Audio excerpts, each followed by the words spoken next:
Kung nilalambing lang sana ako, hindi ako ganito kaingay sa TikTok eh.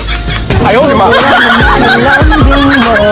Di na ako galit, halika na dito. Huwag mong hiwalayan ang jowa mo dahil lang sa mga bisyo niya. Dapat suportahan mo. Suportahan mo hanggang sa mamatay, ganon.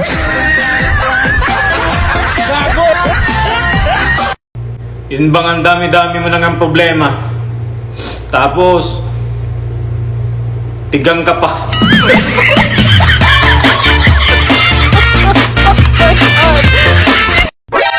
Wala na akong pera.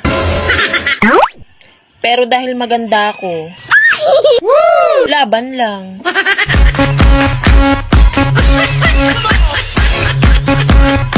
Sa lahat ng mga ex ko! Nalalako sa akin! Sa inyo na lahat ng binigay ko! Pag pera ko 3, kakalimutan ko kay lahat!